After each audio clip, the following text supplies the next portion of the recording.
Hello, everybody. Welcome back to Roll20 Presents The Burning Wheel. So, while all the muckety mucks, or the people that live in the muck, are busy at church, while everybody's going to the chapel, Lodovic's getting shit done.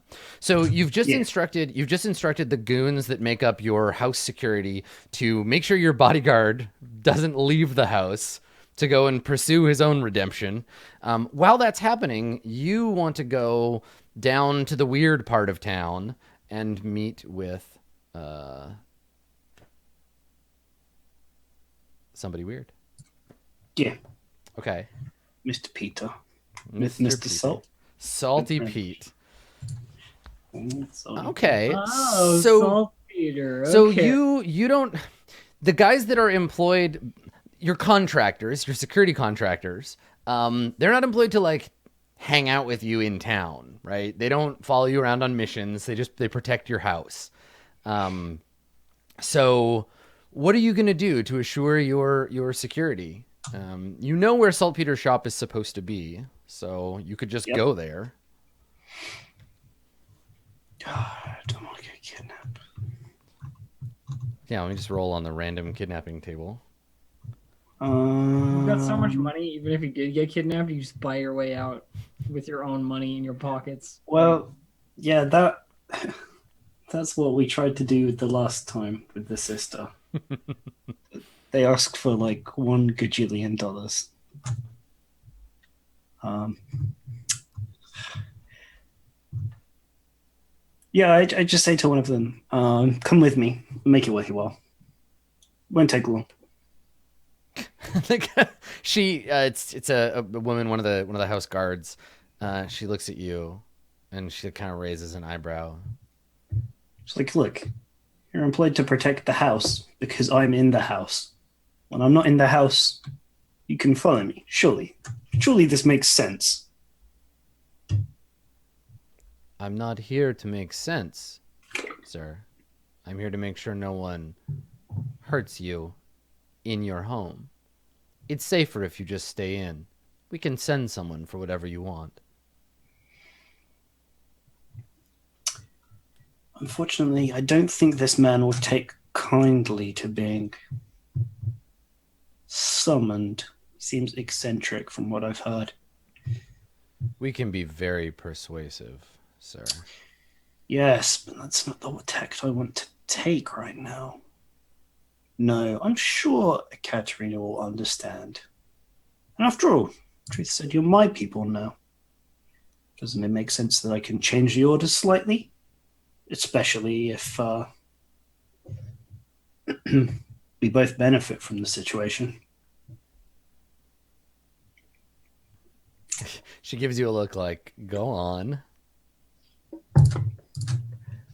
Yeah, and go on is jingle, jingle, jingle.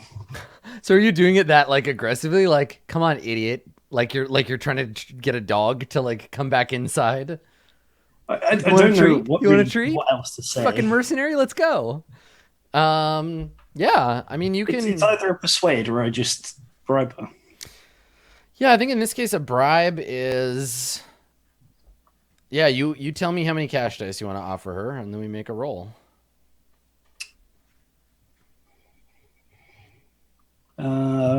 I need to generate them first.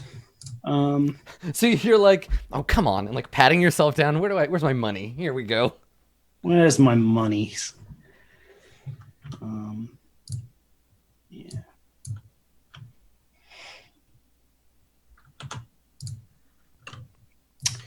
Doopy doopy doo. That was worryingly close. All right, Uh, so you generate two dice of cash. yeah, I'll give her a dice of cash. That's still like a lot of money, isn't it? Yeah, I mean, I mean, it's I all got given relative. a dice of cash. It's Like, literally the lowest amount of money that's possible to give All someone, right, so it's here's not two. that much. Here's two. You want to give her Two, both? two dice of cash. Yes. Okay. Two. Make a persuade test. Okay. Give yourself two extra dice on the roll. Okay. What's the ob? Up three.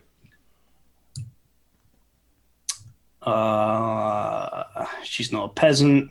No. Is she a pirate? It's not a pirate. Can I bribe you? Yar, I don't know about that. Okay. Many doubloons. Yeah. How do you feel about doubloons? Wow, I am scraping by. Okay, so she takes the you. So what does this look like? You're like, Um, yeah, it's like a. It. Yeah, as Truth said, you work for me now, and I require a little bit of a change to the situation, a bit of fresh air, and I would be most indebted if you could accompany me. I wouldn't want the whole situation that occurred with my sister to happen again. After all, you would be out of a job if something were to happen to me based on my own stupidity. Maybe you should make sure I don't do anything stupid. And she like looks at me. I'm like, and I suppose just in case somebody took it up with you later, we should make sure that you are not too put out by it. And he takes, yeah, it's just coins. It's just gold coins. yeah, Because you don't buy things with gold, really. You bribe people with gold. You buy things with silver and copper. right. And I just like walk over to her and I press into her hand and I say, looking forward to a dynamic relationship in the future in this regard. She takes it and she like tucks the gold into her vest, and she says to you, "You know, Mr. Extra, the thing about bribing people, it only works if you're the one paying the biggest bribe. I don't want anything bad to happen to you, but let's not be euphemistic here. You can pay me to disregard my orders, and I'll take your coin. Things are dire enough I could use them, but if I'm willing to take your money, doesn't mean you can trust me anymore, does it?" No, I suppose not. I will have to speak to Ekaterina about making sure that this is within your contract in the future and oversight. I wouldn't want to inconvenience you, as I said. And she nods. Let's make this errand quick.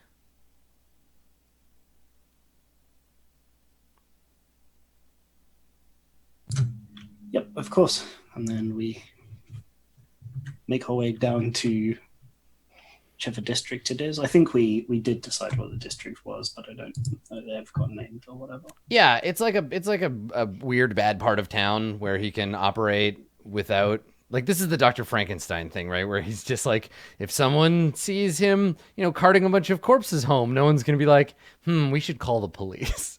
Right? You're going to a bad part of town. And you leave with her, and we see the two figures heading out into the snow, and we stay lingering on your manor, and we sort of pan up, and we see Oberyn standing in the window, like watching you go, and he turns away as we fade to the scene of the two of you heading towards the shop. And so I think when we cut to this bad neighborhood, and like there are bodies half buried in the snow, just lying like dead against the walls of some of these buildings. Many of the houses are dark because the people that lived in them could not afford firewood to keep it, and they froze to death in their house. There are people who are like, many of these houses have the windows or the doors broken open because they've been looted. And she looks at you, this guard, at one point, and she says, "This is a bad place to be. I'm a dangerous individual, but I have a bad feeling about this. What do you need here?" very specific person who can only operate out of somewhere like this for now. Hopefully we'll make it so that we don't need to come and visit it again.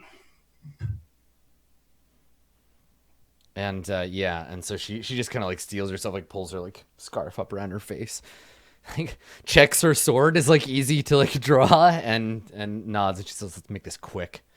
And and you find your way to the shop, one of the few buildings in this neighborhood that has the windows, or there's light in the windows. All right, it's in here. I don't want to patronize you by saying don't touch anything, but I'm given to understand that this is a strange man with strange hobbies. Yeah. I'm babysitting you, not the other way around. Yes. And she goes to open the door, and the door is like a little bit frozen shut, so she has to like yank on it, and there's like a crack, and the door comes open.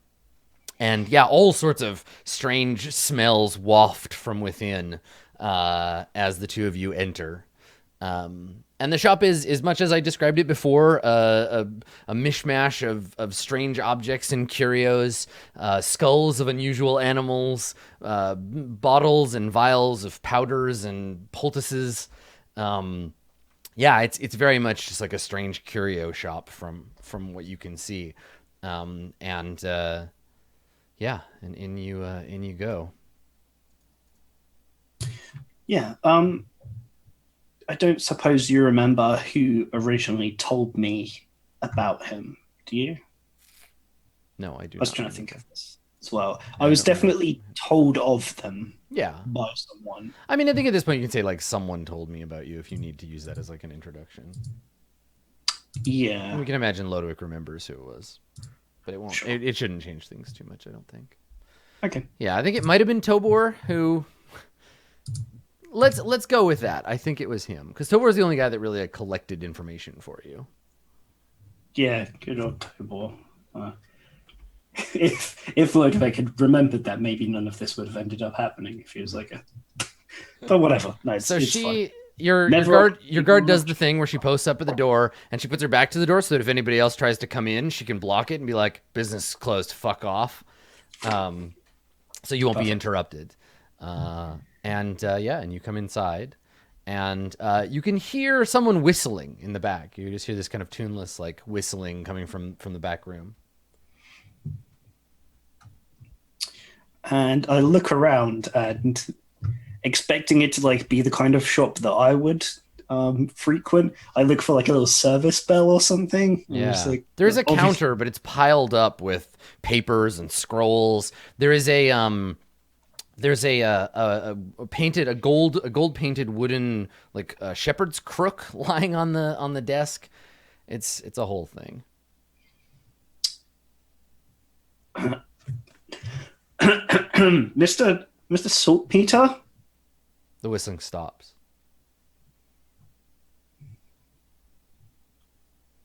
You have a customer. And then you hear from the back, yeah. Excuse me, a moment. And then the whistling starts again.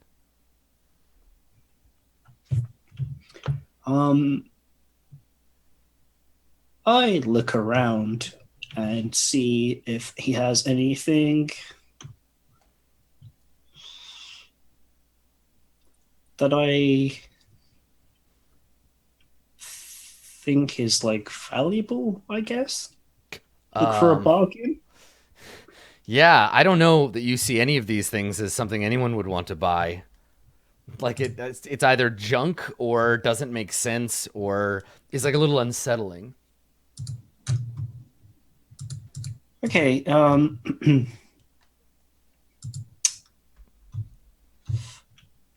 Yeah, so I just kind of stand awkwardly and I like maybe do that thing where when you're in the alchemist's lab or whatever in a movie, there's always like bottles and you have to rub the dust off the bottle to see what's floating in the green liquid.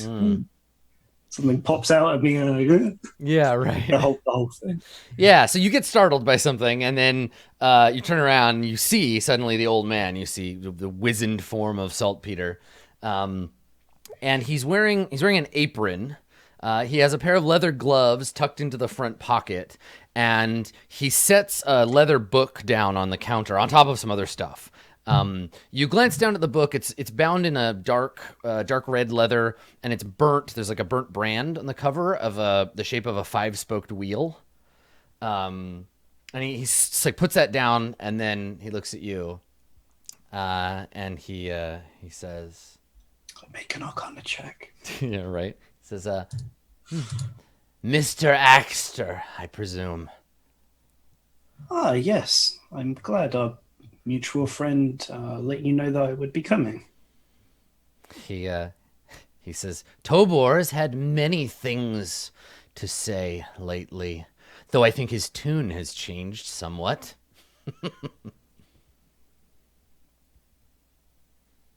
And you can see the choice, like the indecision on Ludwig's face as he decides whether to like play into this and be like, yes, I'm a tough guy, or like, oh, that was awkward. Oh, I sent a man to be killed. So yeah, maybe he hesitates over long and doesn't respond, but like smiles weakly. He says, "But we're not here to talk about the dying, are we?" No, I hope not. Or at least not directly. Tell me, Mr. Axter, do you believe in dwarves?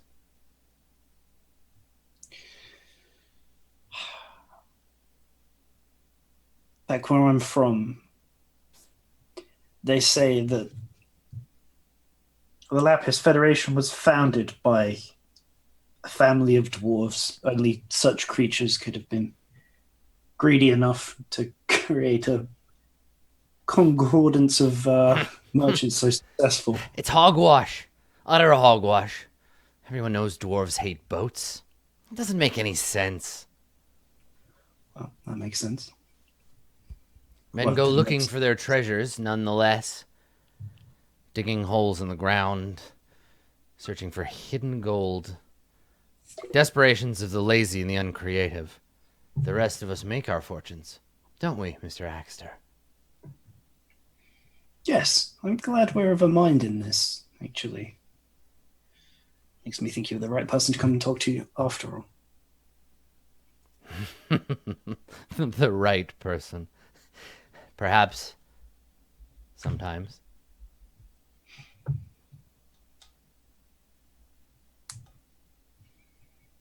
And I'm hoping we can discuss.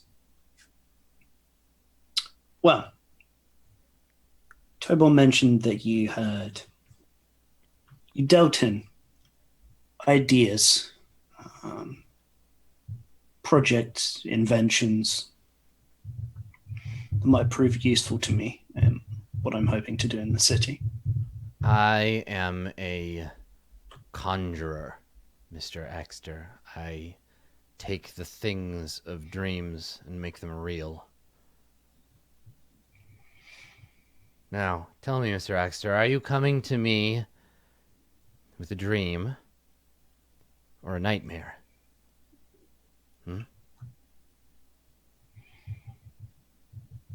An interesting question.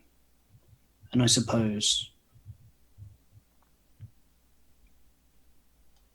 it's a nightmare for the poor, a nightmare for the nobles, a dream for myself. A matter of perspective, then. He nods kind of solemnly.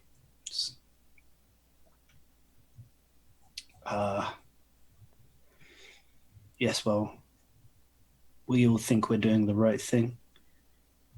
The only difference is if we have the means to see those dreams or nightmares into reality. Wouldn't you agree?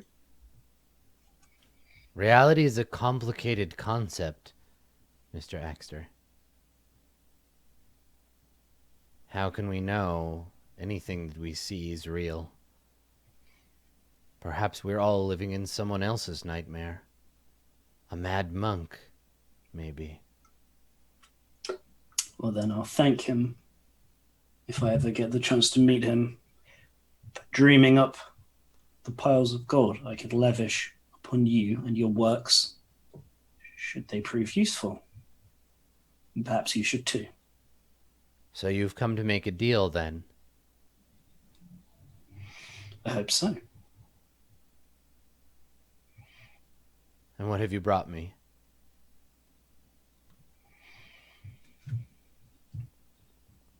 I bring you opportunity, means to facilitate your conjurations, perhaps. Whatever it is that you need can be bought. Gold, then. Access to your vault, so as to continue my experiments. And in exchange? A little input on the direction, the precedence to which the experiments go, what they're put towards. That's the thing about dreams, Mr. Axter. You can't direct them. Try hard as you might. It's a mummery directed from outside your point of view. You move about the stage of your dreams, pulled by strings you cannot see. Pay me all the gold you like. And he taps his forehead. But what's in here cannot be directed. But if you want me to make you something, perhaps. Then I suppose for the talk of dreams, it would only be mine that were being fulfilled. Yes, I need you to make something. Things. Weapons, to be precise. It's my understanding, Mr. Axter, you have all the weapons one might desire. Or are your desires a bit more interesting than swords? A sword is the weapon of a knight. One who spent years training to be able to get anywhere with it. No, if we're to promote equality among people, then something else. So that the farmer can defend their lands. If the corrupt tax collector comes with his gang. Something of the like. As I say, it is a dream of mine. One that I hope you can help with. I would be delighted to help you conjure the implements of your dreams, Mr. Axter. It would be my pleasure. If you can afford it. So let's find out if you can. Yeah, let's talk about what that looks like. Yeah. So, you want to pay him to make... So this is the thing. Time is more the issue because you can't mass produce what he needs. So, how many of these guns do you want? And the faster you want them, the more you're going to have to pay because he's going to have to get other people to help him. So fewer, more quickly, more with more time, fast and lots, but that'll be more expensive. So help me understand how much you're paying here. Sure. I think fewer and more quickly for the time being, because we have to resolve the kidnapping situation. The idea is arming the people who go to kill the kidnappers with things that will give them an edge for now. Then we can talk about repurposing the industry that I have. So if you succeed, whoever you put this amount of you put these weapons in the hands of these people, they will become the preeminent armed force in Carpathia. Yes. Like they will have a distinct advantage, so that even if by some horrific means the Green Mantle Company comes back and you have to go toe to toe with them, you will win. So long as you command the loyalty. Well, the people that have these guns will win. We'll say that. Yeah, I can't can't think about guaranteeing their loyalty. Right, but... that's a whole other thing. Okay. All right. So I think that like a cadre of firearms in a time where they are very, very rare would be the equivalent of like a miracle, like a printing press, probably like industrial equipment. So it's an ob8 resources roll. Sure. Do I get the chance to do the link tagging test? I feel like I don't. Oh yeah, totally. Yes, of course. Yes. Yeah. Okay. Also, did I just hear the following exchange happen of, okay, I'm going to buy this huge amount of guns and give them to people. It's like, oh no, I don't have time to ensure the loyalty of these people I'm giving the guns to. Is this where we're... Yeah? Okay. He needs to save his sister. Okay. It's driven by ideals, not pragmatism. Okay. Sense of any kind. Sorry, I'm just looking up the rules for what the opposed test Lodewijk is going to buy all these guns, and he's going to give them to the people that Ekaterina and Truth have assured him will see to his best interests. Question mark, question mark, question mark. Freedom for the peasants. Profit. Yeah, right. Resources is 366. So the linked test, the like haggling test is 370. Haggling is normal. Blah, blah, blah. Test haggling versus haggling. Fork is appropriate. Yeah, and you can reduce it to ob7 if you win.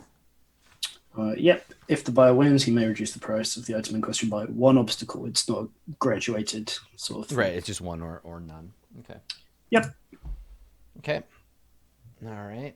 I don't think I have a character sheet for... Oh, I do. I have a character sheet for Saltpeter. But... Up to you whether you think he has haggling. Oh, he definitely has haggling. Yeah, he's got haggling. Oh, yes. Okay. I'll build up my fork list. I think commodities-wise and supplier-wise, because we're talking about both ends of the spectrum here, don't think he's a peasant. Is he a merchant? Yeah, I think so. Okay. 3 then, and I assume I can actually fork persuasion into haggling. Yep. Okay. 4 forks on B4. Okay. I don't know whether you want to roll first to. Yeah, I'll set it for you. Okay.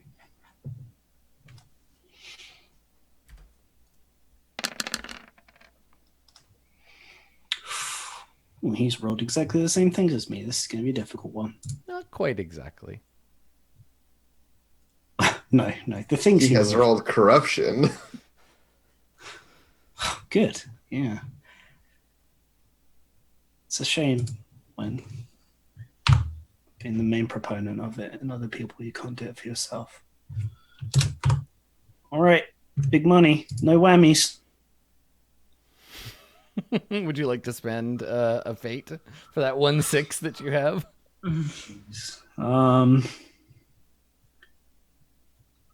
Yeah. Okay. Talking about people having too many, I'm spending them pretty quickly these days. There you go. All right, so it's an ob7 resources test. God, I don't even know why I spent that. An ob7 resources test isn't actually that hard. Actually, having said that, I did almost fail on up four. Yeah, you did. Let's see what happens to your dice after you said that word. Okay, I always have cash on hand. Let's make that same roll again to get my 2 die there to use on the resource test for later. So for folks watching at home, this is why always have cash on hand is a useful instinct to have, because if Dave did not have that, I could be like, you don't have any cash. You just gave it to that person. But instincts allow us to be like, I would have done this. So it's useful that way. Okay, so you're trying to generate another 2? Yep. You definitely don't have time to generate another fund, but I think you still have an extant fund. I have plenty of funds. They don't go away. Yeah. I have. Let me tell you about all my funds, says Dave. Yeah. I mean, failures in other places they can dry up, but Yes, they certainly can. They're a blade of armor for me, actually, failing that one time I failed. Okay, so I have 4, 5 modifiers. Obstacle 7. Okay. now you've I have got you've got 2 6s and a call on. So do I want to spend the fate? I might need the fate for something else. I think I use the cool on now. okay. Yeah. Let's re-roll 1, 2. 6 dice. Yeah.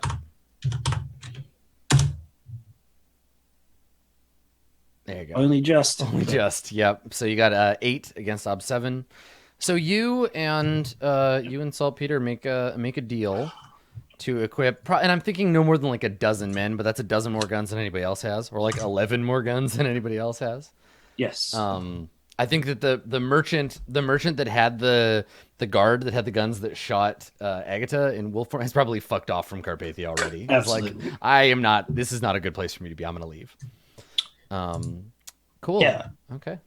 And I don't know whether he is willing to go through with me exactly what it is that he will make for it. Like, I assume we have to have that conversation, but I don't know if he has the time, especially with constraints, to teach me what a firearm is. He won't. No, you came to him because you knew that he could make special weapons, and he promises to do that.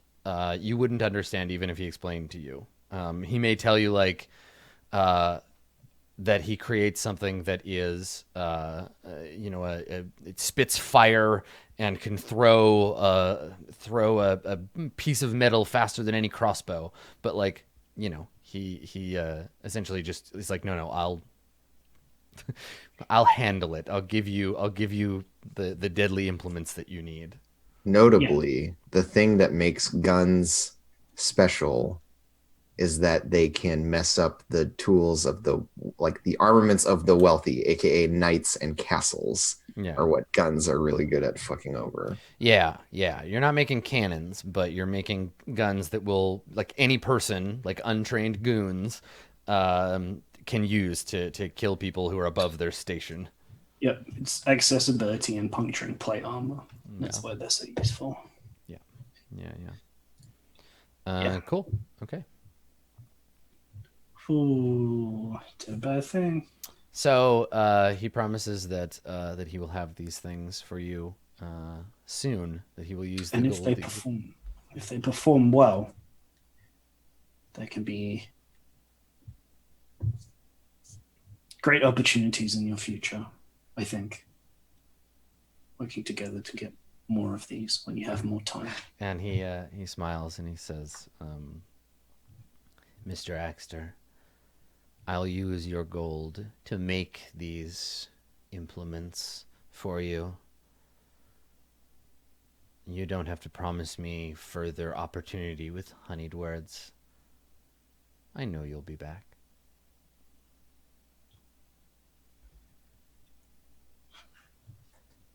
Yeah, and I think he leaves the store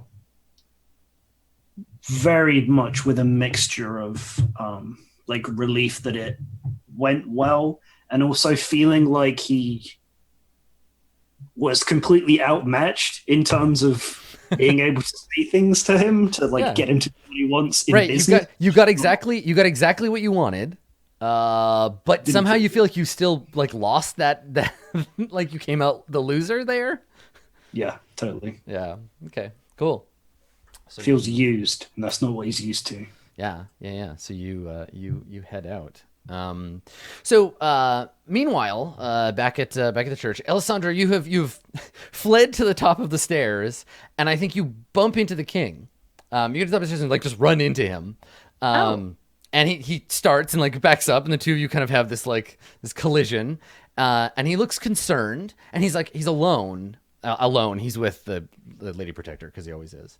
Yeah. And he says, "I was just looking for you. You look as though you've seen a ghost. What were you doing in the basement?" One of the nuns led me down there. I think it might have been a practical joke. I've never known you to be gullible. Yes, well, she seemed to think it was quite important. Did you see the dungeons? Are they keeping prisoners down there? Was it terrifying? And he's kind of like doing that thing where he's trying to like back you up against the wall and being like, ooh, like he's like just like teasing you basically. Really now, there's no such thing as ghosts. And he raises an eyebrow and he says, "Is that what they taught you, where you're from? Because here," and he looks around like conspiratorially, "well, here in Carpathia, every girl and boy is raised to know that why the whole land is haunted by ghosts." And he looks around. "There could be one behind you right now," and he like jumps at you, and he laughs. She's already so Exactly. wound up Yeah. from the actual experience that she, instead of being like, haha, how so funny, she like jumps and like looks And he behind just her. thinks that's the funniest thing. He's just like, "Look at you," and he like shakes his head. "Stay out of church basements." Yes, I should perhaps take that advice.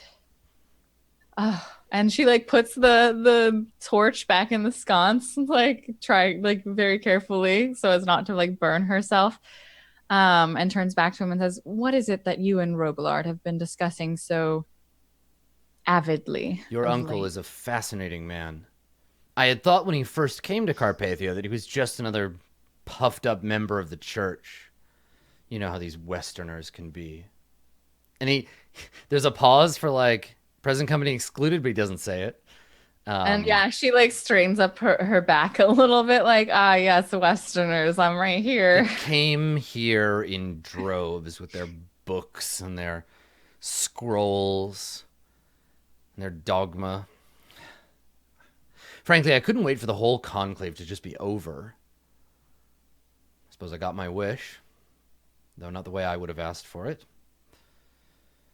I thought him just another one of those, but he told me he spent a decade in a monastery in the mountains. It's fascinating. I had thought all of your church folk were fat and old. Uncle Robillard he was on the track to be a bishop, but as you said, he chose a different path, a path that it would seem guided him well. I am, at least, am grateful for it. And she because I'm not dead. He says, you can't deny their power. I mean, here you are, looking hale as usual. And he grins and he looks around. And she gets it. Like, she's like, yeah, hale? That's quite a compliment, I suppose. And because he was doing that thing where he was like kind of spooking you back against the wall, now there isn't much room, and so he's just like kind of leaning in, like conspiratorially. Yeah. He's in a good mood. That's unusual. Yeah, he is. I mean, man, Agatha's magic works fast, right?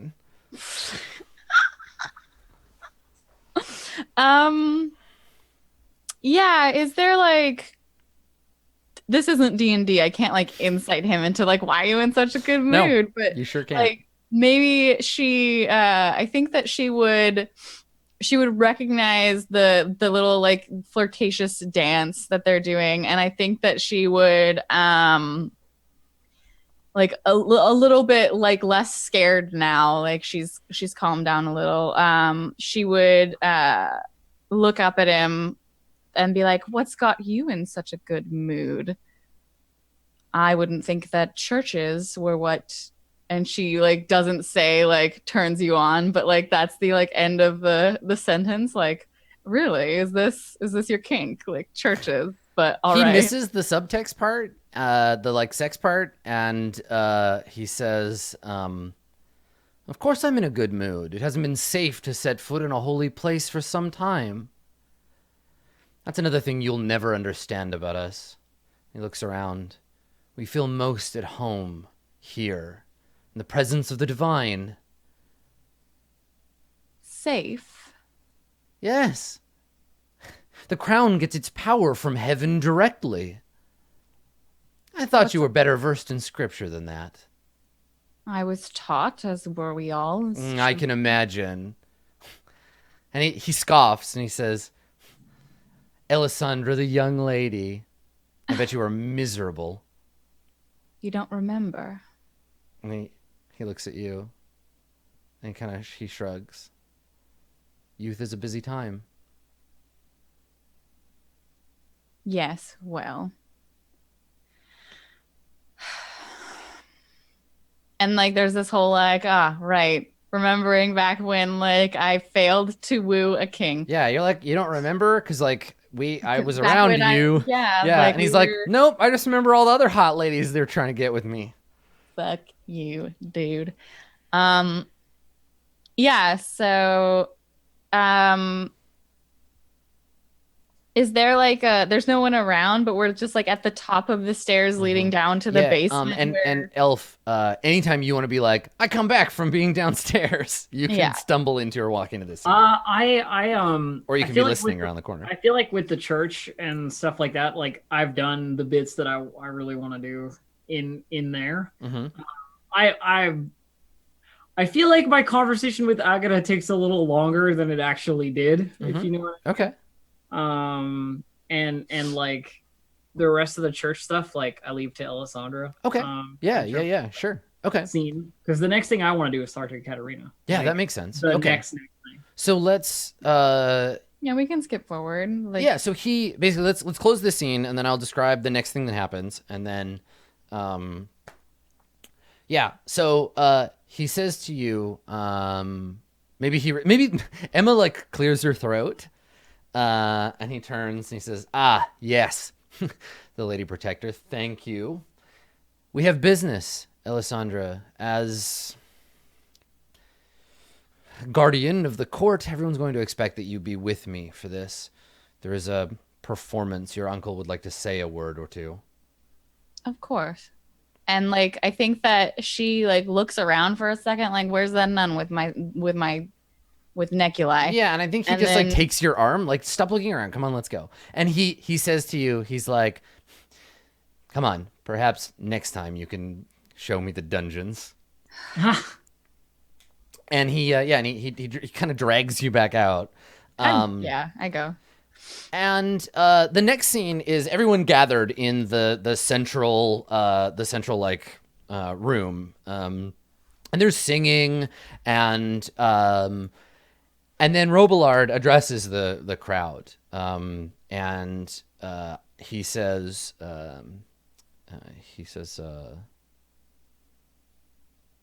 "Gathered, we have the honor of the presence of our liege," and then there's there's like a cheer or something as everyone's like, "Yay, the king is here," and the king is like smiling smugly, like, "Yes, haha, awesome, I'm the king," and he says, "Our kingdom has suffered too long," and it's like our kingdom, like I live here and I'm one of you, but like he's not. He's totally a foreigner.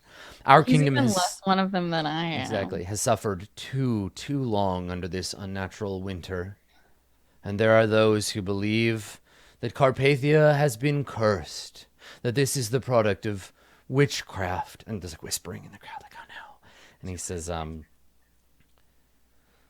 "But whatever its source,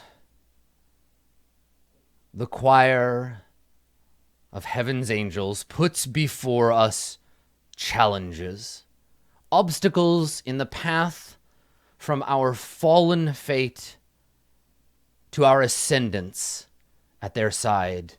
And what, I ask, are we to do but overcome those obstacles? And he points to you, Alessandra, and he says, in the Lady Alessandra, we have seen a miracle of heaven's creation here on earth. There is yet light. And as the Father bequeaths his land to his children on his passing, so has God given unto the angels dominion over the earth. And there's some like hallelujahs in the crowd, right? Some like, yay, everything's fine. We're following the natural order. And he says, in this, I want you to know, all those gathered here and each and every holy man and woman in Carpathia, the choir of angels sees and protects you. And through your king, and he gestures to Tomas, and through your king, so goeth the great golden chain from heaven down to even the lowest peasant. You are not alone so long as the throne remains filled. And the king is standing like, he's very much playing his role as being sort of stern, and now he's kind of like a little bit like detached from the crowd, like a little like, yes, I am divinely appointed. Mm-hmm. And as he's doing this, I need to make a quick faith test because your boy Robillard would like to conjure forth a miracle. Oh, fuck. Your boy Robillard. Your boy. So he's your here. Your boy Robillard. Okay. Angel of Winter 2. It's coming. That's right. Old Ruby Dooby. Yeah, that's right. So I looked up, so his house name, he's Robillard Garrulus. I looked up what Garrulus means, and it means talking at length, especially about things that don't matter. So I need to like put a pin in the faith rules. Here we go. Okay. So I think this is just like a minor miracle, right? He just wants to like this is thaumaturgy, right? This is the yeah, that would be a minor miracle. Yeah, if you're doing it with that instead of our magic. He's basically just trying to like create a visual miracle, right? The light of God or whatever, and the light of the angels in this place. So pretty easy. Yeah, I think it's like ob 2 for like some little like that. Like a minor miracle is like what he used to heal. Yeah, I'm gonna call it ob 2. I'm just gonna call it a boon. So just some light effects. Yeah, it's not. What he's gonna do is he's gonna open end his oratory, then he's gonna make an oratory test. So I think this is just assisting the oratory. So Robillard Garrulus. See how he does. I want to believe. And I think I'm going to give him an advantage because we've talked about how he's prayed to make this space like it's like sanctified. Sanctified, exactly. Yeah. Okay. So faith modified by, and he's like surrounded by the faithful. So what's your intent here, Adam? Well, it's to open end his skill. So it doesn't there's no like fictional intent. This is a step. So base ob is 2. No problem. This is an easy miracle. Dang. So as he speaks, even though no one in the place, there is no organ to be played, the sound of heavenly trumpets and angel trombones like fills this like brass like sound can be heard coming from everywhere. Pure sunlight comes down through the stained glass window above, and you can see each mote of dust hanging in the light as he speaks. And he's going to make an oratory test, and basically his intent here is to spread the word that everything is good and fine. But there's a twist to this oratory test. And part of the faith. No, this is the thing. He's going to be speaking, but as he speaks and as he talks, he's focusing his attention on the king, But what's really happening is that Elisandra is going to be limbed with a golden halo. And the presence of the angels, like people will have hallucinations if he's successful here of like an angel with its hand on Elisandra's shoulder, and like, you know, the king will still get all of his stuff, but people will notice and remember like, the Lady Elisandra, we saw the angels with her. Like this is going to be the jam. God damn, I hope he succeeds on this, please. He's very fucking good at this. I hope he fails because I have so many ideas of where it would go. Yeah. So it's an oratory test, but with like an ass load of forks. An ass load. Ass Just a load. fucking I mean, this is shit what ton. the only duel of wits I've ever failed gave me, so I think I'm okay He's with got it. He's got 5 dice in. I mean, he promised he was going to help you, right? He did. As long as I did the angel bullshit. He just which wants I am you to getting be the- happier and happier to do. Yeah. Right. And that's the Can- idea is that, Can Elisandra help? yeah. I mean, Yeah, I would if she would. totally. Okay. So how do you help, Elisandra? By being well dressed. I mean, you have to use a skill, but Let's see. Do I have a skill? I don't have conspicuous yet. I'm still like learning it. Can I assist with a skill I'm learning? no. No.